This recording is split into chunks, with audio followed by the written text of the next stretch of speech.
to you from Independence, Missouri, this is GovLove, a podcast about local government. GovLove is brought to you by ELGL, the Engaging Local Government Leaders Network. The best way to support GovLove is by becoming an ELGL member. Visit elgl.org to learn more about the affordable membership options and the many perks of ELGL membership. I'm Lauren Palmer, a partner and co-founder with EverStrive Solutions, and your host for this episode. Today I have three guests: Ryan Hunt, Communications and Events Manager for the City of Cathedral City, California, Ann Ambrose, an Assistant City Manager in Cathedral City, and Sam Tolles with CiviSocial, a social media resource for cities and counties. We are talking about the work in Cathedral City to multiply and amplify storytelling through social media. Ryan, Ann, and Sam, welcome to GovLove. Good morning. Welcome. Thanks, Lauren. Yeah, thank you. We're thrilled to have you all on the pod today. And as you know, before we start our interview, we always like to get going with a lightning round to help you all warm up and to let our guests, our audience, get to know you a little bit better. So Ryan, we're going to start with you. What is your hidden talent or hobby? Ooh, that's a great question. Well, I'm a big movie and sports buff, but that's pretty common, so I wouldn't call that hidden. I am a singer, so I like to sing. I sang all through college. I was in the chamber ensemble at Virginia Tech, my alma mater, where we got to perform at Brooklyn Academy of Music, which was a lot of fun. And I love karaoke, open mic nights. There's an open mic night actually in town, one of our local restaurants and bars called The Roost. So come see me on Monday nights. I'll be out there occasionally. I usually sing Elvis songs, but throw in a Billy Joel every now and then too. But I have a lot of fun doing it. It's a blast. This is an awesome public servant hidden talent. Now I have to follow up and ask, what is your go-to karaoke song? Ooh, I love anything Queen. I know I just said Elvis, but yeah, I think anything Queen is up there for me. Take your pick. I would be happy. I mean, a few of them are a little bit out of my range. I'm not Freddie Mercury, so as you can hear, I have a little bit more of a baritone. But if they can adjust it a little bit for me, but Piano Man actually would be my pick though by Billy Joel. Piano Man. I was just going to say, like, okay, audience, you can just visualize Freddie Mercury during this conversation with Ryan on the podcast. Yes. Okay, Ann, what about you? What's your hidden talent or hobby? Well, my hidden talent would be singing, but singing very badly, and that's why it remains a hidden talent, unlike Ryan, who is actually a very good singer, who I have heard at open mic night. Probably more of an actual talent would be just baking. Love to bake. Looking forward to, I'd like to say looking forward to doing some of my holiday baking, even though the holidays are practically over with, but looking to get that mixer out and get some Christmas cookies done before it's the new year. Baking is a great skill to have, especially around this time of year. But I feel like there's a karaoke duet in your future with your colleague there, Ryan. I wouldn't subject anybody to that, but I will happily be there to support Ryan. Okay, and now, like, your secret's out. There's going to be some upcoming employee recognition event where they're going to expect you to take stage. All right, Sam, what about you? What's your hidden talent? So, like Ann, I love to bake. I actually have 3 stand mixers because I love the colors of those KitchenAid mixers and I can't help myself. But I will go with AFOL. I am an adult fan of Lego. That means I play with Legos whenever I get a chance. I have never heard that acronym. Love it. That's, there's this whole like kind of professional development thinking around play and creativity and using Legos. I mean, do you incorporate your Lego play into your professional life at all? So it's interesting. I think when it comes to Lego, what I've done my whole career is media. So creativity, creating movies and television shows and social media, and now on this journey with local governments. So much of my time is working with things that are not tangible. I have to create, I have to train my mind to think in that creative space, which is super difficult. Lego is actually so, it's relaxing and soothing to me because it's so structured, right? So I get to look at the instructions, build the thing in exactly that way, and it really helps calm my mind. Okay, that's a really different take on it. I like that. All right, well, next question, and we're going to let you take this one first. If you could have any superpower, what would it be and why? So many to choose from. I think if I could have one, it would be the ability to transport from one place to another instantaneously. Like if I had, the ability to beam down to wherever I could. I think just with as difficult as travel is sometimes, the ability to just say, "Hey, I want to be in Bora Bora today," and boom, you're there. That would be an awesome superpower to have. Oh gosh, Bora Bora is big thinking. I mean, most days I just want to be able to transport myself from my office basement on the basement to upstairs so I don't have to climb 2 flights of stairs. But yeah, that would be an awesome gift to have. Sam, what about you? If you could have a superpower, what would it be? This is going to sound cheesy, but in this world, we have gotten to a place where people simply don't talk or communicate with one another in ways that are respectful and polite. We've gotten technology has gotten in the way, and we've all sort of started to troll one another. And if you believe something different than somebody else, you can't have a conversation because they're bad and the other person is, or you're good and they're bad, and vice versa. If I had a magic power, I think it would be to wave a wand that would return civility to society. That would be incredible. I hope somehow you get that superpower. Thank you. I'm trying with my work. That is my little contribution. I just wish it was easier and I could wave a magic wand. Yeah. That's a really good one. I know, and really selfless. I love that servant-minded approach to it. Anne and I are just trying to get a good vacation. I'm trying not to feel too selfish in my thought, but that is really a beautiful one, Sam. Totally. I'm inspired. Thank you. Okay, it's true. Ryan. It's from the heart. I wish people could. We need connection. We so desperately as human beings need connection in an era of technology, and I yearn for it. I remember when I would fly and I'd sit down with somebody with the opposing political views of myself, and we'd get into a conversation. And initially it would get a little feisty, but at the end of that flight, we would always find common ground. And I love the idea of solving problems together and doing that through respectful dialogue. It's just something that's really missing in society today. And I feel so passionate that this is something we all can work towards, but it takes a village, like we talked about earlier. And I think that to me, it's the thing I want most in my life. It's a beautiful sentiment. Ryan, Sam has set the bar high here. Yeah, and I'm not going to clear it, Lauren. I can go ahead and tell you that. But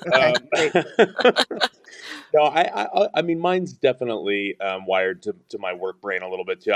I'm very fast paced in everything that I do, and like speed and efficiency, and I always feel like there's not enough time. So I really would love to be like the Flash from DC Comics, like being able to just kind of transport through time and get to places, get to A to B a lot faster, and experience more of what life and the professional environment have to offer. So I would definitely, mine's a specific superhero, I guess, but yeah, the Flash always appealed to me, especially growing up as a kid.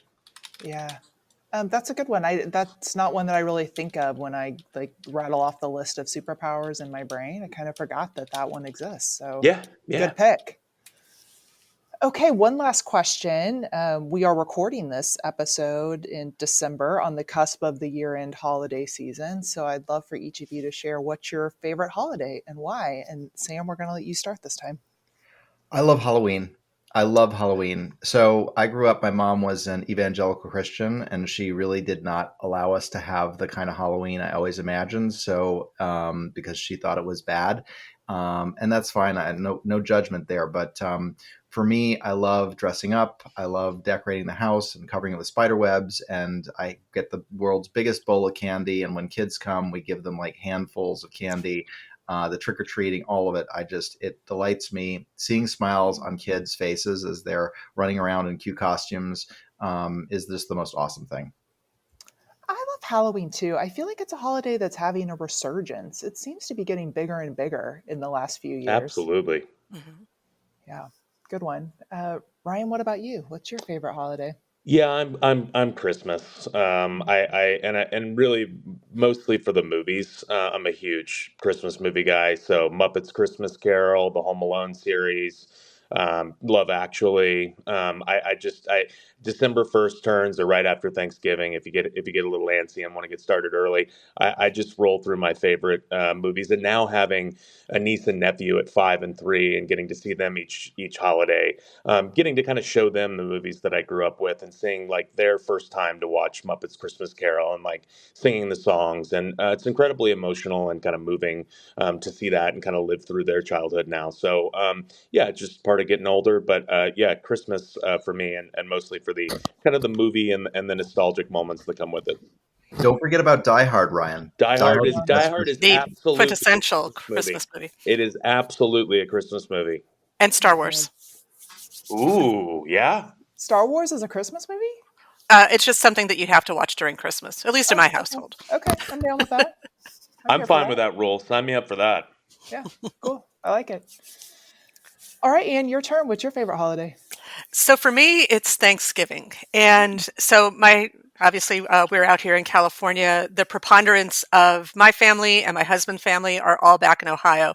So we generally don't get together too much on the holidays. So for us, it's just how do we have time to uh, kind of connect and just be with our little family of my husband, myself, and our 11-year-old dog Ellie. So typically, most years for the last 5 years, we go to Moab, Utah, and there's this wonderful resort that we stay at, and we just spend, 4 or 5 days off-roading and exploring the gorgeous environment that Utah is, and it's just one of our favorite little places that we just get to be a happy little family in one of the most gorgeous places in the U.S.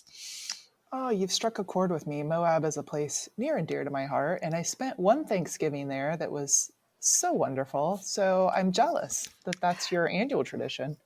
Yes, this was we didn't go this year just because I was in the process of moving and we had a lot of chaos going on, but it will be back on the rotation next year. Okay, great. Well, congratulations. You've all survived the lightning round. Thank you for sharing a little bit more about yourselves before we get into the heart of our interview, which we are going to do now. So, just to kick us off, Anne, I'm going to ask you to tell us a little bit about Cathedral City for people who may not be familiar with your community. Absolutely. So, Cathedral City is one of 9 cities that make up the Coachella Valley. And so, for most people within California or outside of California, typically when they think of cities in this area, the first one that comes to mind is Palm Springs, which is our next door neighbor. Often, Coachella is thought about, even though for the Coachella Festival and Stagecoach, which are two of the biggest festivals that occur down in this area. But we are one of the workforce communities that serve the Coachella Valley. So throughout this area, there are it's a very resort kind of area. We have tons of snowbirders that come from the colder climates, from either the East Coast or Canada and other places. And the majority of our population is the workforce that makes that industry happen. We are about 51,900 population, about 61.5% Hispanic. And the top 3 occupations of our residents are the service industries, so sales, building and grounds maintenance. Our workforce supports the casinos, the hotels, and all of the resorts throughout the Coachella Valley. Okay, thank you for that introduction. Sounds like a wonderful place to visit and live.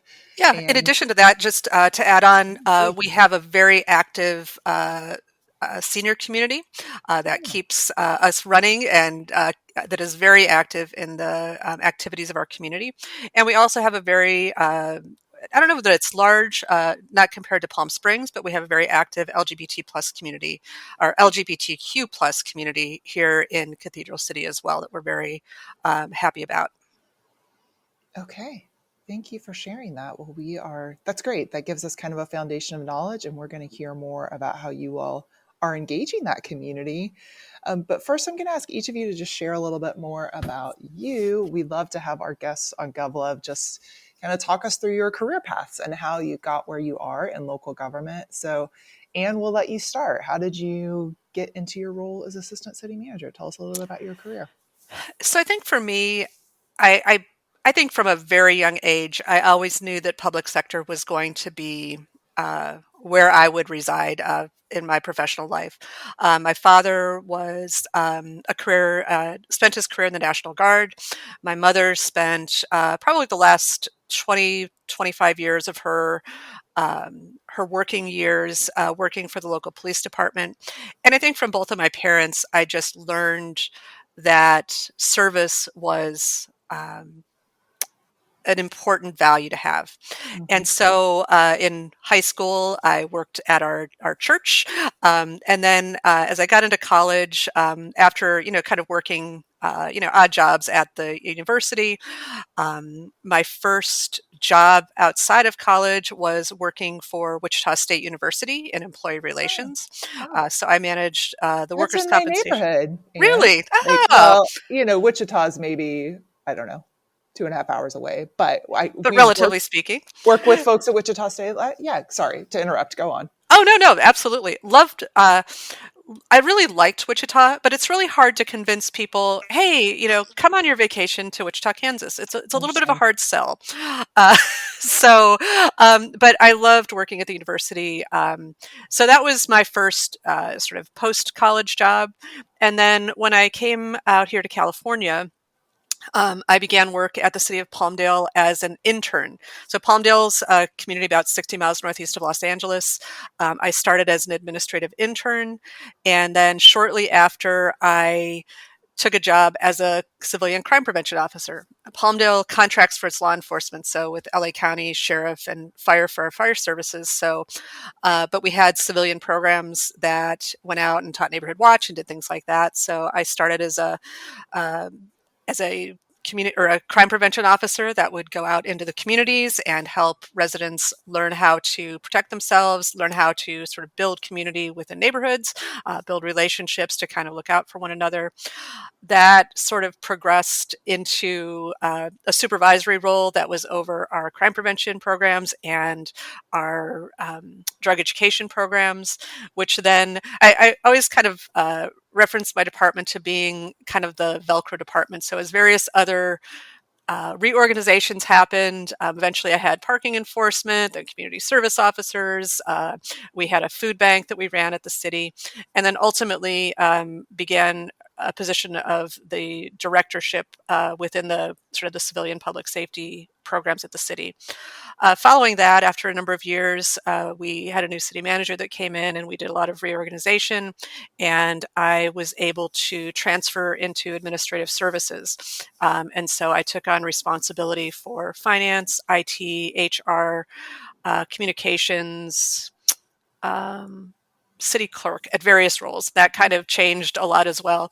It was a very good learning opportunity of just working in local government that you never know what your day is going to bring or what your role is going to bring, and just flexibility is really key in being happy and successful. So did that for the city of Palmdale for 24 years, and then left and did a short stint as the interim city manager for a very small community called California City. Small in terms of population, huge in size. It's the third largest landmass city in California. And there's a very interesting podcast about California City if you want to look that up. It's a PBS podcast. And then about 2 years ago, I started my job here at Cathedral City, and my portfolio of departments are Public Works, Community and Economic Development, which is planning, code enforcement, building and economic development, finance, and IT. Okay. Wow. You've done a lot of interesting things. Thanks for giving us your rundown. You're welcome. Ryan, we're going to let you go next. Tell us a little bit about your career path. Yeah, I can't say I always knew I would be in the public sector or in local government. It was a much more surprising kind of journey for me. I started out in TV news, worked at an NBC affiliate in Roanoke, Virginia. I was a news producer and worked my way up to kind of the prime show, which was the 6 p.m. newscast, and but really wanted more like on camera opportunities, and that was kind of what I enjoyed, is getting in front of people and kind of doing that sort of thing. So when the local government opportunity opened up in Arlington, Texas, which is where I was for almost a decade before I ended up in Cathedral City, I had no idea the number of hats that you get to wear as a local government communicator. I mean, I know some can see that as a stressful thing to kind of talk about all the different hats that we wear, but you also get to diversify your portfolio. You get to try new things.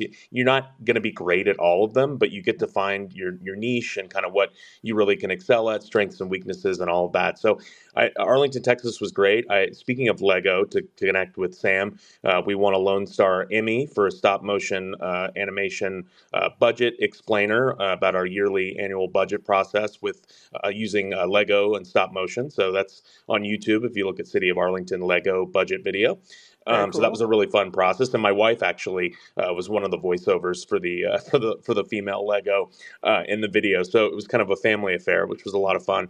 And yeah, so I really enjoyed my time in Arlington, and I was kind of number two in the communications office there, and I just was time to kind of spread the wings a little bit and see what I could do running my own kind of communications team. And Cathedral City was just, I had no idea about it, but there's just something, there's kind of an underdog spirit of Cathedral City that resonates with me. Arlington being in the shadow of Dallas, Cathedral City being a little bit, with Palm Springs, kind of having the name ID and recognition. So there's just something that appeals to me. And I really hit it off with that group, went out for kind of a site visit interview to check out the climate, because I hadn't really been out in Palm Springs. It was 117 degrees that day in July. Okay. I was wearing a pink dress shirt, full suit, sweating through, and I get in there to the interview, and my boss, my boss, the city manager, Charlie McClendon, says, "Yeah, you're not from around here, are you?" And I said, "Yeah, no, no, I'm not." But he did say something that resonated with me that I find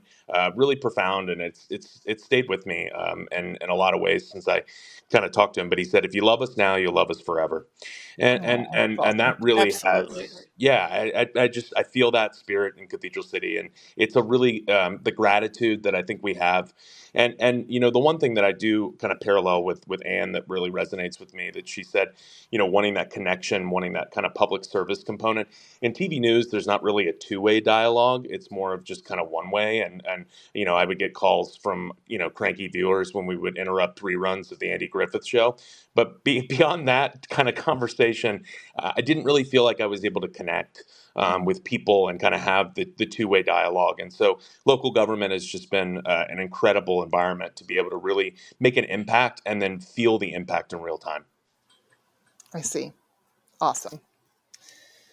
I love those stories of people who sort of accidentally get into local government. That's why we asked this question, to kind of celebrate the many different career paths. So thanks for kind of walking us through your history. And Sam, I know you have a professional career that's kind of outside local government, but you're doing work in this space now. So tell us more about you.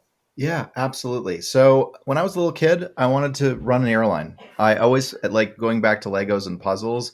I love puzzles. The airline industry is the most complicated puzzle, imaginable, with, its interaction with government, its interaction with employees, its unions and fuel hedges. It's just so fascinating. So I actually went to school to study aviation management, and I'm really a big believer that four-year schools is really about training your mind how to think and optimize. There are swimmers, there are football players, there are basketball players.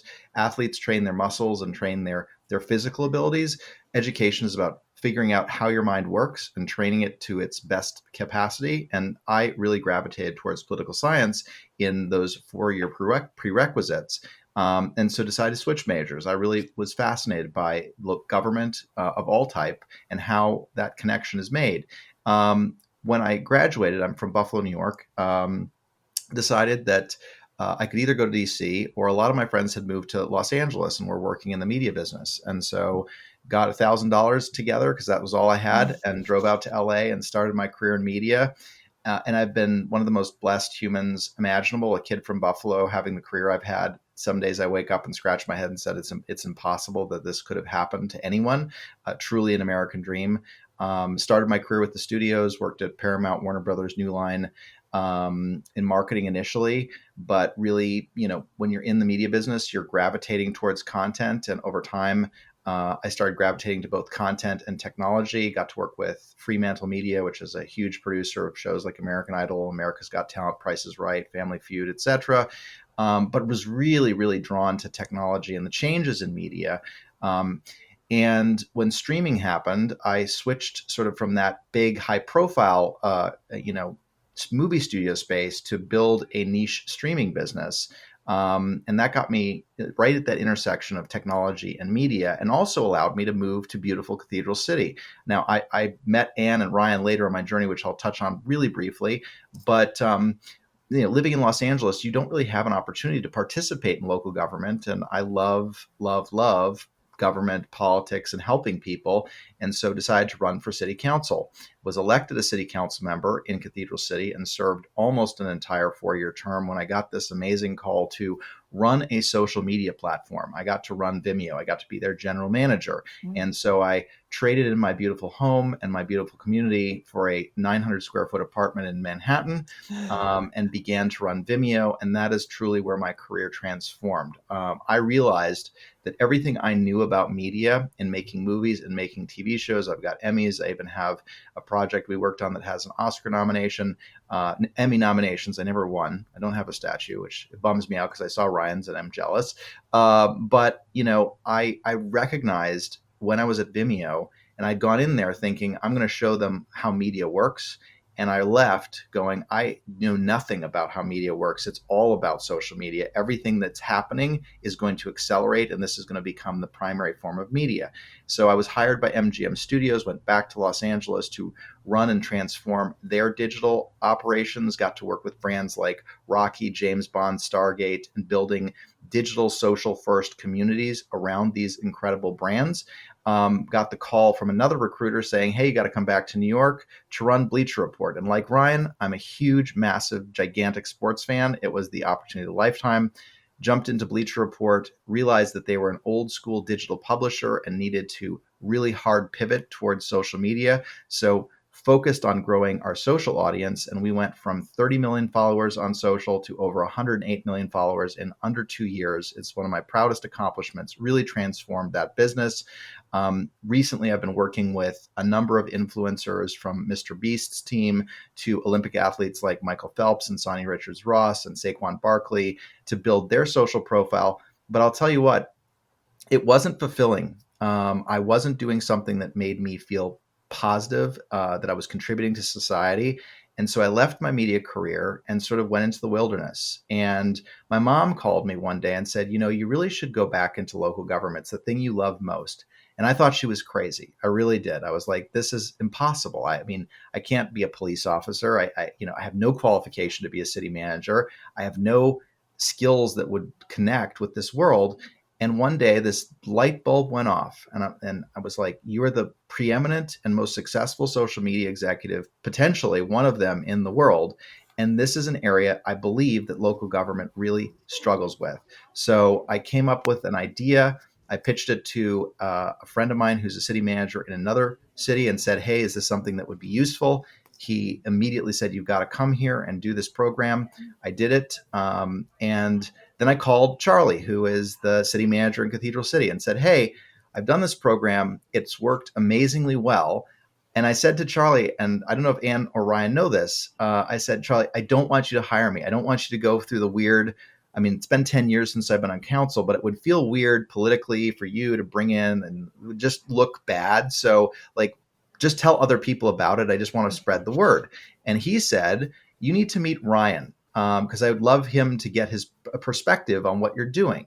And Ryan and I met. I presented the program to Ryan, what we do. And I got a call back from Charlie a couple days later saying, so Ryan really wants you to come to Cathedral City. And I did. They were my second client. And Ryan and I have built a wonderful connection, and Ann and I have built a wonderful connection, and it was truly humbling. Now we're working. You guys mentioned Wichita. We're going to be in Salina, Kansas next year. Ryan was in Roanoke. We'll be working with Roanoke County next year. it's so magical to transform this thing that is such a pain point for local governments, which is social media and keyboard warriors who attack the amazing work that people like Anne and Ryan and their staffs do every single day, and transform something that most city managers will say is the worst thing about their job. And most communications people say, I'd much rather write a press release than do social media because it's painful, into the thing that they love most, that connects departments and that connects community.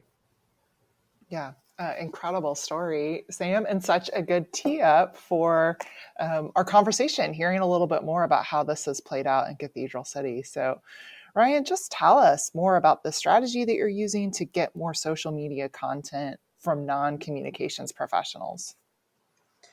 Yeah, I mean, it was a really great segue, and Sam, I feel the same way, and I've loved working with Anne as well. I mean, both of you have become very impactful people in my life, both personally and professionally, and that's kind of where I'll start. Where the best relationships that I have with consultants, or whatever word you want to use. I hate the word vendor. I think it's cold, but people that really want to make a difference, they start with getting to know you as a person and getting to know you not just as a robotic kind of government A to B, and that really resonated with me, that the honest dialogue. I feel like Sam and I had kind of a chemistry right away in really wanting the same thing, which was for Cathedral City's social media to get to where we knew it could be. And look, as a limited PIO office, really, at times we just hired somebody on my team that I'm incredibly grateful for on the event side, but on the communication side, it's pretty limited. And so, having a larger team in Arlington, Texas, and now adjusting to what it's like to be a little bit more of a one person shop,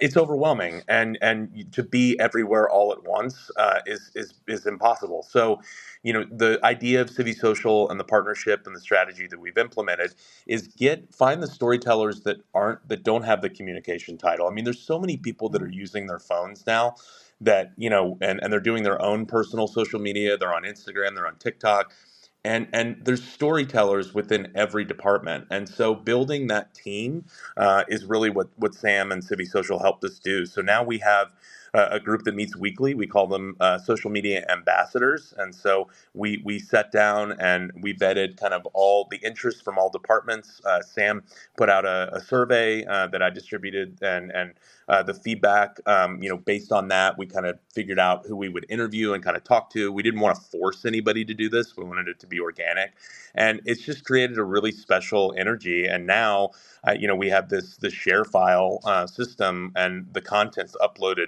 pretty much daily from folks throughout the organization. And yeah, I'm still editing a lot of that content, but to not have to actually go out and get all of it and have great video is just it's incredibly it's rewarding, and it's made our efficiency grow exponentially. I mean, I just, to see the output and what we're able to do now on a weekly basis. And if I had some advice that I could pass on to communicators that are having consultants recommended or going through that process, it's to not get defensive, that realize that these things can be a true blessing, and they can really elevate the experience. And I'm not one to ever turn down the opportunity to get better, and I think our residents deserve that. And so to find the right path, and to be able to create kind of an ecosystem now where we have 8 employees that are meeting weekly, that are excited about social media and telling the story. That pride we've already seen, that community engagement we've already seen grow tremendously. And it's like Cathedral City already had the great story to tell. It had an amazing story to tell, and now we're actually able to amplify it in a way that's meaningful and impactful. Yeah, incredible.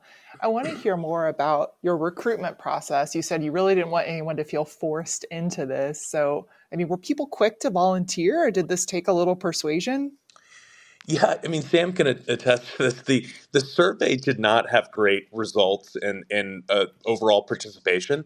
And actually, what's been so cool is we've actually added to the team beyond that kind of survey interview process. Like, we discovered people even while Sam was there for 2 weeks that were not in interviews, that were not part of the survey process, that for whatever reason didn't have time, didn't understand the concept, and so that was what was kind of cool. And I think the 2 week workshop and coming in and actually getting to know folks and getting them excited. We did a storytelling workshop that I thought was really, really cool to see kind of what's the brand, what is the mission of Cathedral City. And it was incredible how cohesive and aligned really so many people were, and the number of stories and ideas that they wanted to tell. And I mean, I have concepts, and from the final kind of strategic plan that we produced with Sam, I mean, we have probably well over 100 topics of ideas for shorts, for videos, that we'll be able to keep that going through the year. So the recruitment was, it was a really fascinating process, but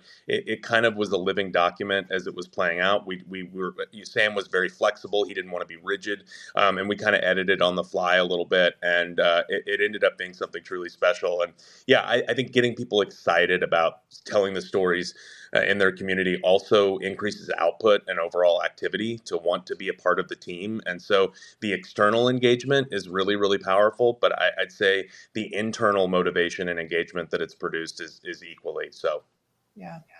And Thank you. if I could just jump in here really quick, which I want to give Ryan props, and just sort of quickly talk about for 1 second. The process that I developed is different in every city. It really is a combination of a survey that we've created that is very much targeted at identifying people who are excited, engaged, and interested in social media. And every city has younger employees who are on the relevant platforms that we sort of find and target. But then we sort of work with folks like Ryan to say, who am I missing? Who should we talk to? What are the other people in this organization that maybe the survey missed? We collaborated throughout this entire process around people, and then we really circled around this group that Ryan has leaned into, and just run with. And that is the magic of what we do, because you don't need to hire, cities have limited resources, especially smaller cities. You don't need to hire new people to build a traditional communication shop. What you need is to build that cross-departmental engagement and support the head of comms in their mission. And by doing so, to Ryan's very articulate points, really transform the organization. Like, it's great that the community is engaged and that the negativity is turning to positivity, but it's more important that the staff feels great about the work they do and engaged in that work. Okay. Well, Brian, and with Sam's help, you've given us a great introduction into the how of how all this works. And I'd love it if you could just elaborate a little bit on the why. I mean, what is the end game? Why is Cathedral City prioritizing outreach in this way? Well, I think I want to echo something that Ryan said earlier, that I think Cathedral City has been a little bit of this underdog city, which I love the underdog. We're not Palm Springs, we're not the huge tourist destination, we're not the more affluent communities down here like Rancho Mirage or Indian Wells, which are have significant more wealth than our community does. And so I think, so Ryan and I have been here both about the same amount of time, 2.5. I'm going on my second year, or end of my second year. Ryan's been here a little bit before me. And we really, I think, are now trying to tell the story of our community. And as a new member down here, this community is special in ways that I have never experienced working for other agencies before. The level of engagement of our residents, the passion about this community, the willingness to be involved in helping this city move forward is really different. And maybe because I've worked for much larger communities and much smaller communities, that this community is just in the right place of wanting to be involved in where we go next. And I can honestly say that since Ryan has been here, and he's not lying when he's, small but mighty team. Ryan is basically a team of one with some assistance of a graphic designer and now our special events person. But he really is responsible for that messaging. And that's just an impossible feat for one person. So the ability to maximize using other staff to help that story, using other community members. I don't know that we really touched on that. Not only has Sam trained social media ambassadors from our team, but there's also been training of community members to also help bring our story alive. And so it really has helped us, I think, dispel some of the misinformation out there in ways that we can't really do. I mean, I think any of us know that if you try to go toe to toe with somebody on social media, that you're always just going to get into this, kind of pissing match back and forth without really getting your message across. Now we have individuals that have been trained in being good storytellers that are familiar with what's happening at the city, that are involved in what's happening. And so when the gadflies or those that just are really harmful voices in the community are trying to say what we're doing wrong. We have one community member that believes we should be not maintaining our own police and fire services and should be contracting out, and he repeatedly puts misinformation that we're spending $10 million more a year on or to provide public safety services, which is blatantly false. But now we have community members that challenge him or will pull out information from our budget or will uh, just tell him, that he is wrong because of what they know. And that's just a voice that we as city communicators can't really do, one-on-one through social media without it just devolving into negativity. They have really been able to, I think, quench some of that misinformation. The other thing that they've been an active voice in is this past election, the city ran a sales tax campaign. Well, we didn't run it as a campaign, sorry. We had a measure on the ballot. And some of these individuals, again, were just able to correct misinformation that was out there. And ultimately, it's telling a better story about our community. Ultimately, we are hearing from our community members that they're more informed about what's going on. They haven't been aware of, so many things that were happening and are just, I think, it's helping us build our brand for the future. Yeah, it's great. Ryan, I'm going to ask you, I'm really curious about how you consider the use of TikTok within your organization. I mean, many local governments are banning TikTok for official purposes, and you all have really embraced it.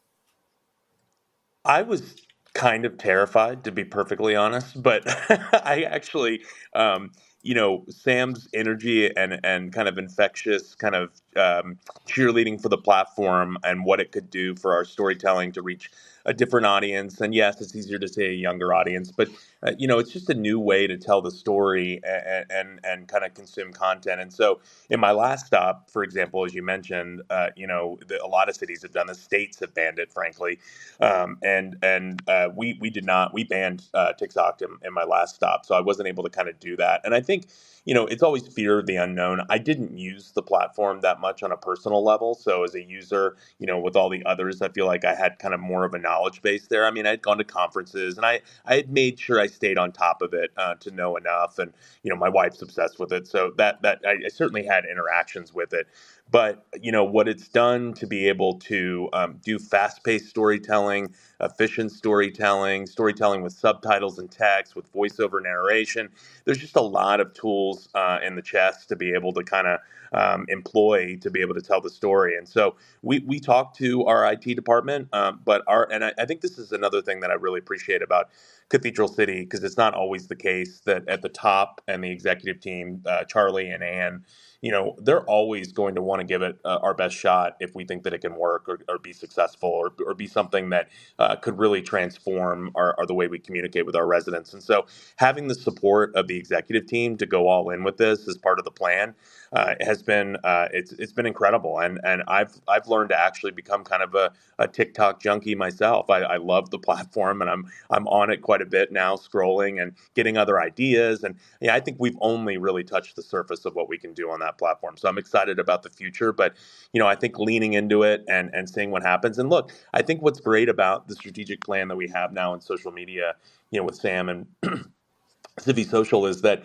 if it's not working, stop doing it. And so if it's over and over and over again, you're being proven that this is not a value add. For example, Cathedral City is not an X city. We're not formally known as Twitter. We're not. We were doing spending resources that were unnecessary in that effort, and so we didn't deactivate the account completely, but we've pretty much moved away from that being a regular part of the communication. I'll throw a couple of things on there every now and then, but it's not to refocus and retool on things that actually could be successful. I think it's been really fun, and TikTok's definitely been one of those for us.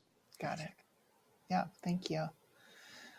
You all are giving us a great just overview here. I would love it if you could give maybe just one or two really specific concrete examples about how using the CiviSocial approach has really made a difference in your organization.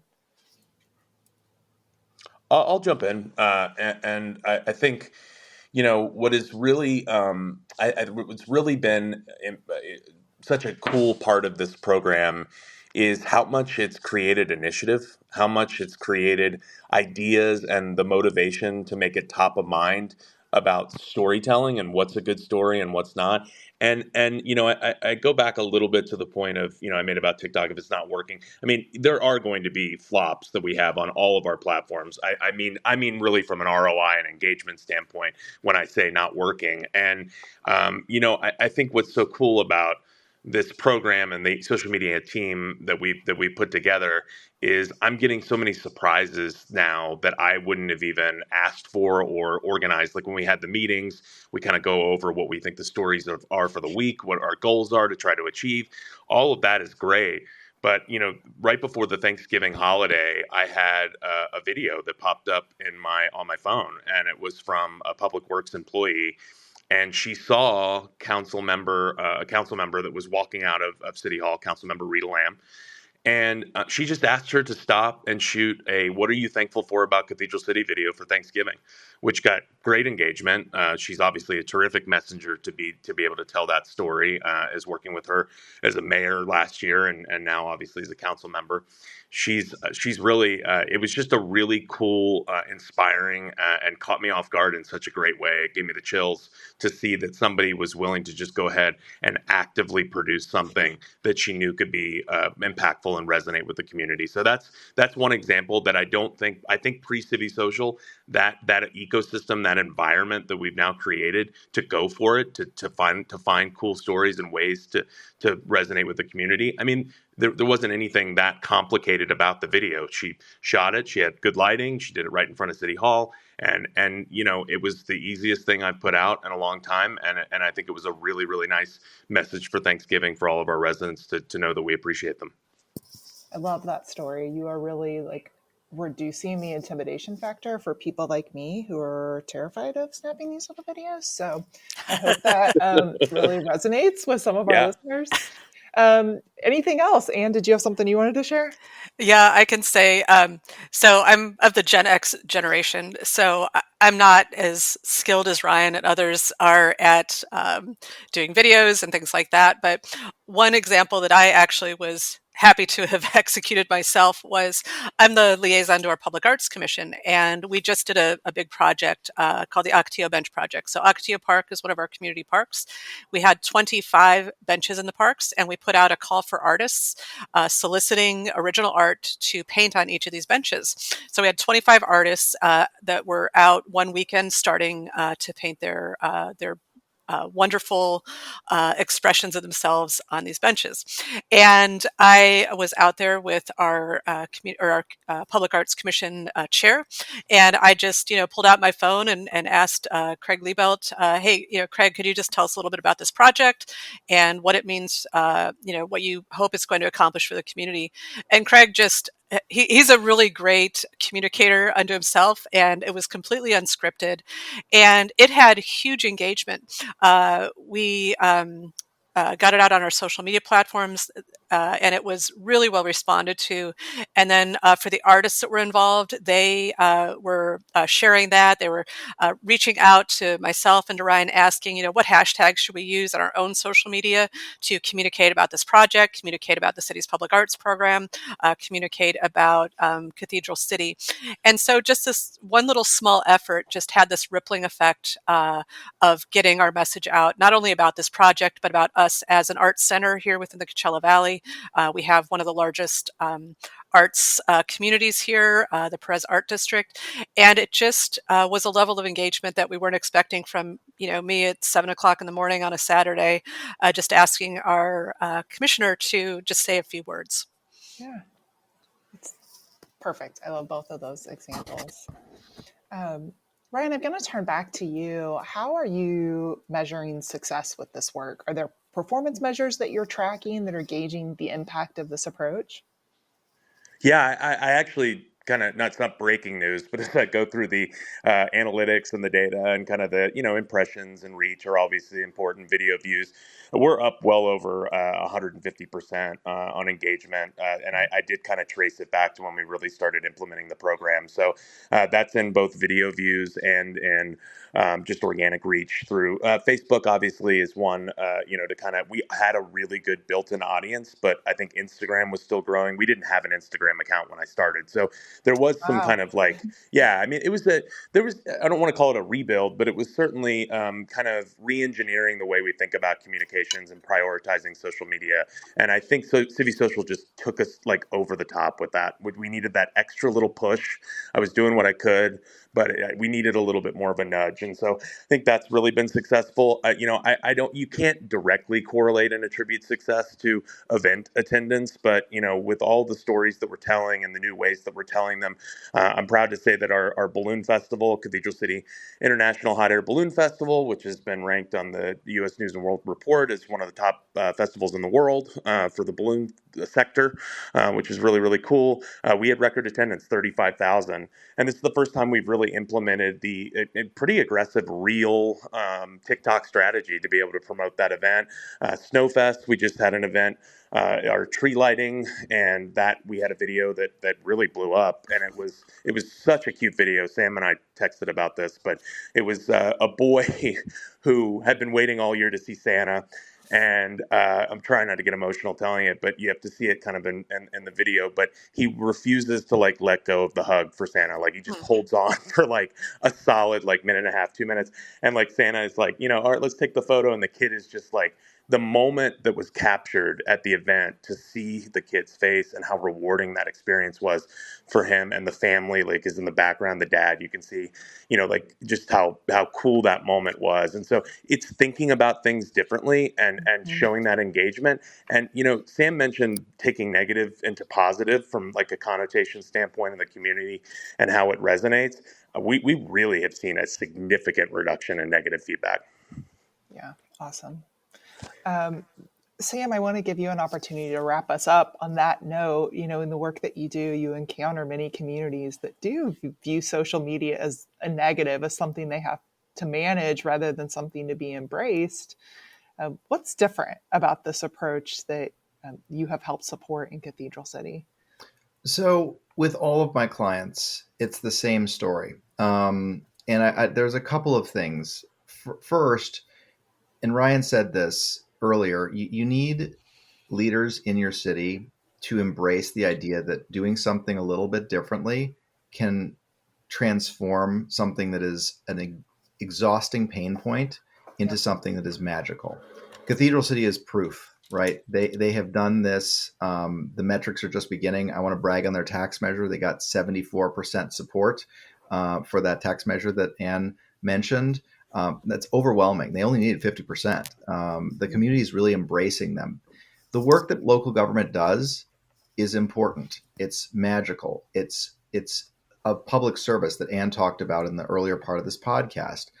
And yet, when you go into local governments, and this happens in client after client after client, everybody feels like no one appreciates or likes or cares about or sees the work that they do or sees that work in a positive way.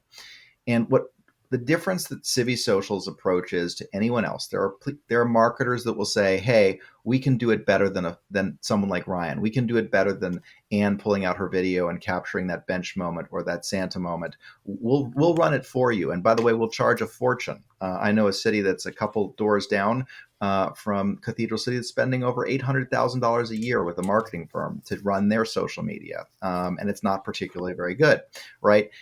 There are other people who are consultants that come in and say, "Hey, let me teach you the metrics and the tools, and this is how social media works."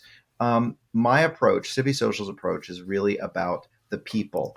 If you tell stories, if you show your work, and I think the biggest takeaway, that sort of tip I will give to listeners of your podcast to really contemplate, there is social 1.0, which is Facebook, X, Twitter, and Nextdoor. These are platforms that were designed for desktop use when they were originally conceived. Nextdoor, not so much, but still, it is a primarily text-based, static image-based, very flat way of communicating information.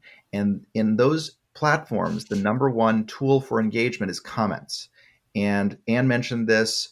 Negativity is bred in those comments. And if you engage with the keyboard warriors, or what I call the STPs, the same 10 or 20 people that torture every local government in this country, right? It's a fool's errand, and you're just rewarding them and stepping down to their level. When mobile came to us, new platforms emerged. Instagram, TikTok, and YouTube, specifically YouTube Shorts, are the 2.0 platforms. They are video focused. When people see the faces of young children enjoying events, when people see the faces of politicians expressing thanks, when people see the faces of the work that's being done, it's really much more difficult to go negative, because now you're attacking people. Now you're attacking the people in your community, your neighbors, those people who are doing the work. And so our program, in its very fundamental, is not about me. It's not about my, expertise. I'm not coming in to tell someone like Ryan, hey, do it this way. I'm embracing and identifying members of each city that I work with and the team within them. And the most important thing that I do is to inspire them to see how great they are. And once they're inspired, and Ryan, I think, has done an amazing job of outlining how this looks once I leave. And by the way, unlike those marketing firms, I'm coming in for a very short period of time, and then you never have to see me again. Ryan and I text all the time, and I have many clients now who are texting me. I love, giving advice and helping clients. I don't charge them for that. I just genuinely do it because I care about this. But the point is that once you have an inspired, motivated staff, they can transform this terrible pain point that all of these cities have that just tortures their staffs every day into something that staff becomes joyful and engaged and excited about doing. And it takes, it just is really, really magical. It is the most rewarding and fulfilling work. I have worked, as I mentioned, for some of the most prestigious companies in media. Nothing I have done in my life has inspired me or touched me in a way that this business has. And I just want to bring it to as many cities as I possibly can. Thank you, Sam. I took a couple notes there as you were speaking. You were just touching our love language to describe the work of local government as magical. Of course it is, and our GovLove audience, that's really going to resonate with them, but it's nice to hear someone describe it that way. And then as you were starting and just kind of talking about, if we approach scary, problematic things with curiosity and creativity, that's when we can really break through and turn those negatives into a positive, which I think has applications in so much of the work that we do in local government, even beyond social media. So thank you for that great reminder. So I think we're going to leave it there. Really great conversation today. I have one more question. Ryan, I'm going to toss this one to you. If you could be the GovLove DJ, what song would you pick as our exit music for this episode? Yeah, I know I teed it up with like some Elvis, Queen, and Billy Joel, but I'm going to go a little off that. I thought about this. A previous guest of your program, Kevin Lyons from Flashvote, also a dear friend, kind of told me that this was coming, to be prepared. I thought about it a little bit. I Signed, Sealed, Delivered by Stevie Wonder. Okay. Stevie Wonder, great energy to take us out. So thank you so much to our guests from Team Cathedral City, Ryan, Ann, and Sam. Thank you so much for our conversation today. Thanks, you. Lauren. You're awesome. It was wonderful. Thank you so much. And to our audience, thank you so much for listening. You can reach us at elgl.org/GovLove or on social media at GovLove Podcast. This has been GovLove, a podcast about local government. Now I'm back and not ashamed to cry.